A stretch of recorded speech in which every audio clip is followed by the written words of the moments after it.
Hafaday. I'm Liz Duenas, president of the Guam Association of Realtors. And with us today, I'd like to welcome our VIP visitors. Ziggy Ziccarello, he's our vice president for Region 13, National Association of Realtors. He's visiting us from California. And we have John Seabree, he's the CEO for the California Association. And then we have Christian Hoistrat, who's out of DC, and they can tell you about their titles and what they do with their positions. Thank you, Liz. It's really an honor and a privilege to be here in Guam, representing California, Hawaii, and Guam. I couldn't be more pleased to be here. The hospitality has been more than superb, and I'm honored. Thank you. Thank you. It's really wonderful to be with you, Liz. John Seabree, CEO of the California Association of Realtors. We have 220,000 realtors in the state of California, and we consider Guam our sister. We're always eager to work with our partners in Hawaii and Guam on so many really important issues. I've only been with the California Association of Realtors 6 months, but I've worked in the Realtor Association world for over 30 years, and excited for my first trip to Guam. Great. Liz, thank you so much for having us here. Christian Hoistrat, I'm the Federal Programs Manager and Political Representative for California, Hawaii, and Guam for the National Association of Realtors. In this role, I serve as NAR's primary liaison to our state and local associations in all the 2 states and the territory of Guam. And in this role, I manage all of our political activity related to our federal elections and campaigns, and also provide support for our state and local associations in meeting their own advocacy goals, either in their state houses or in their localities. We're really happy to have them because they're going to be attending our broker forum and also our legislative committee meetings. And you know, they're kind of the big brother to Guam. A lot of the federal issues do affect Guam, so we're just happy to have all of them to exchange information and guide Guam in terms of our real estate practices and update us with what's happening on a national level. We do see them on a regular basis when we go to the conventions, but it's so nice to have them here on Guam. More importantly, one of the things that we consider so vitally important is that Guam has a huge voice in what we do in the National Association of Realtors, and we're here to represent them as well as all the other states throughout the mainland. And when we meet with elected officials, as we did today, including the governor and lieutenant governor and others, talking about the important role that real estate has in the economy, every home sale here on Guam creates an additional ripple effect through the economy of over $100,000, because those people that are buying a house lived in an apartment before, and now they need a lawnmower, and they need drapes, and they need appliances, and that ripple effect really keeps the economy booming.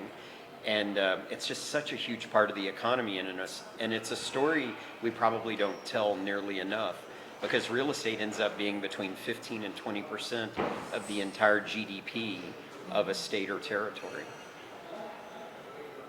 Also, but also, we had the privilege today, thanks to President Liz and the Executive Officer Peggy, we had the pleasure of meeting with the governor as well as the lieutenant governor, and Governor Liu and Lieutenant Governor Josh couldn't have been more hospitable.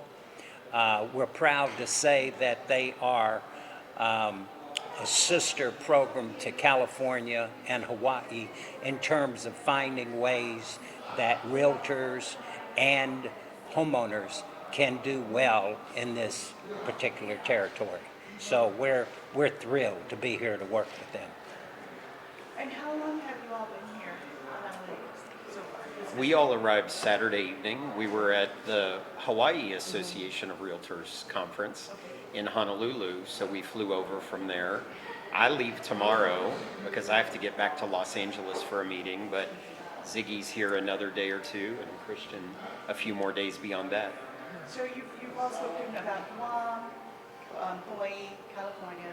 What are some of the similar issues that you see in all three? I mean, I was going to say outside of the military, but I don't know that we can sort of separate that. So what are some of the similar issues that you're seeing? You know, housing availability and affordability.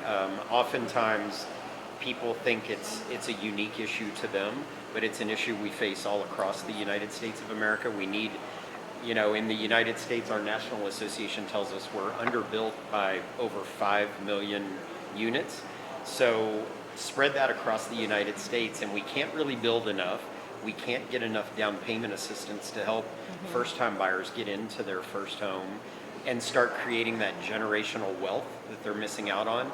Those of us who've owned a home, you know, we've benefited from these last years of home price appreciation, but those who can't afford a home don't have that wealth creation benefit.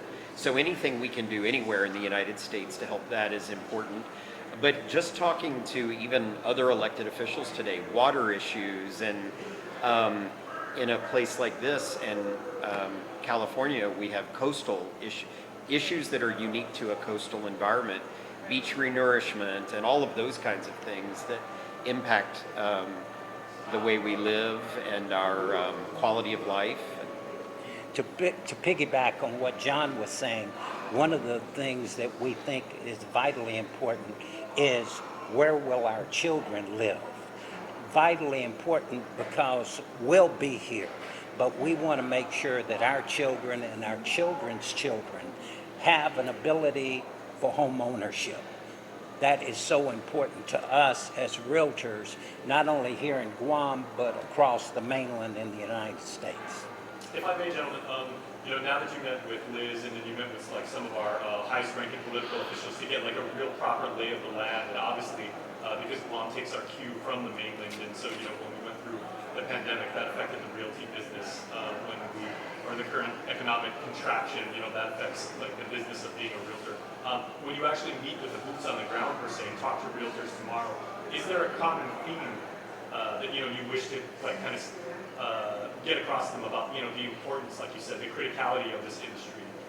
You know, I was talking about the economic ripple effect that real estate has, and I think the pandemic is a good thing to look at. When I looked back, I was actually in the Midwest at the time in early 2020, working for a state association of realtors, and we looked at the number of pending home sales at the time. If all real estate had been stopped, then, and not considered an essential service as it did over time, those were, you know, hundreds of thousands of home sales across the United States that would not have happened. And so you're already in a position where the economy is going down because everything's closed, and you add to that that people can't move, and a hospital needs a new nurse to come in and can't move because they can't sell their house or buy a new one, and you know, it really shuts things down when real estate can't change hands. So I think we don't talk about this nearly enough anywhere in the United States, this impact that real estate has on the overall economy.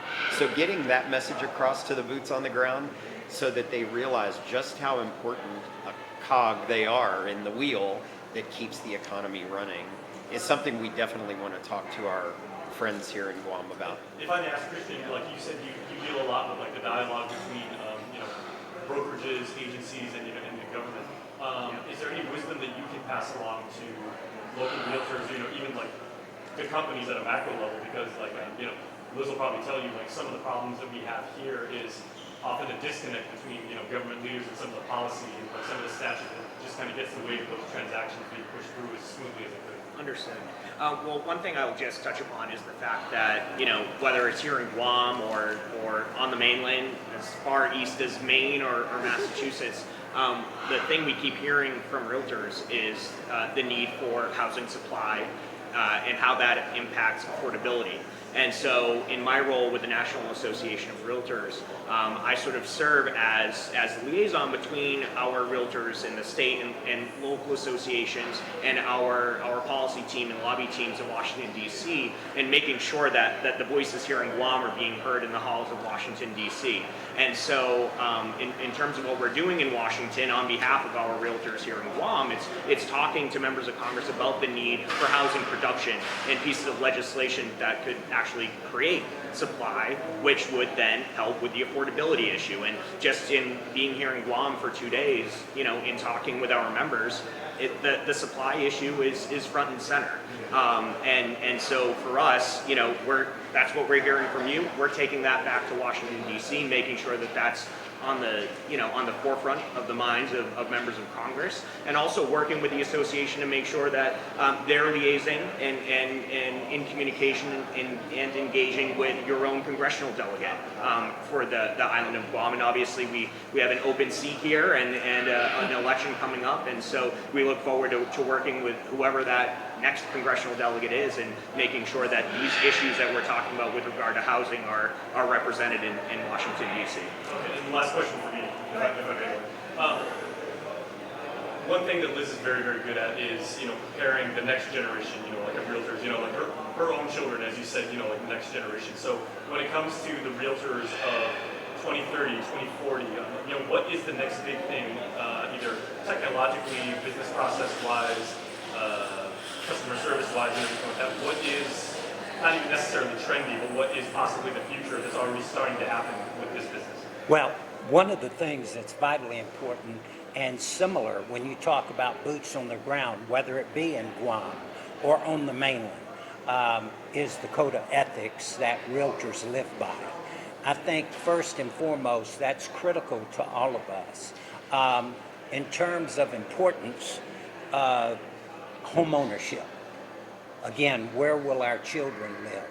We want to make sure that there's a certainty wherever you are, whatever you are, in the way of diversity or otherwise, that our homeowners and the people of our country are protected. I think there is a natural tendency to run away from disruption, and I always tell everyone, anyone that will listen to me, run towards it, embrace it, because it makes us stronger. And a new generation may have new ideas about how they want to search for houses. And if our members, their individual companies, their MLSs, if they're not embracing that, then they're not moving with the time. So we love to embrace technology. At California Association of Realtors, we actually do a lot of investing in new technology, and we've done very well with that. And it keeps our, there's a forms product that we invented and then sold to the country, Zip Forms. We're involved in a lot of, right now, there's a lot of rental activity happening in the United States, and we've invested in some new rental technology that, property managers can use, and, almost to become like the MLS of rentals. Sure. Which hasn't really existed up to this point. You can go to a website and find maybe a rental apartment, but we're investing in technology that would help the property manager from start to finish, manage it, deal with the payment, all those kinds of things that would make it easier. The list is long, and wildfire insurance, maybe not an issue here, but an issue in many of the many states. And we're helping create more capacity for fire insurance in the state of California. And we think this company we've just invested in will be able to probably do a lot of work in Colorado and Texas and Arizona and other places where we're seeing wildfires. And so just constantly looking for these things that can help the real estate transaction move more smoothly. And your earlier question about working with government officials, regulations, as Christian was alluding to, add so much to the transaction and the cost. And we already have so many huge costs, but when government feels like, oh, well, let's just add this other thing. You talked earlier today about an archaeology thing that's unique to Guam, and it adds so much cost to construction and the transaction. And trying to cut through that red tape is really important, and working with the government, elected officials, and regulatory agencies to try to reduce those barriers is incredibly important. And one of the bills that NAR is supporting in Congress right now is the Neighborhood Homes Investment Act, which would actually provide local grant programs to incentivize both states and municipalities to break down those regulatory barriers for housing production, whether it be zoning reform, etc. Because as John alluded to, I mean, at the end of the day, the federal government and state governments can throw as much funding as we want towards housing, but at the end of the day, it's at the local level where decisions are being made and where we're coming up against barriers to actual housing production. I believe it's critically important for people to understand that as much as we would like for people to be homeowners, there are certain people that can't afford it or maybe will remain as tenants. We want to help them as realtors stay in their position and help them move up as well. So potentially one day, perhaps they might be able to afford a home.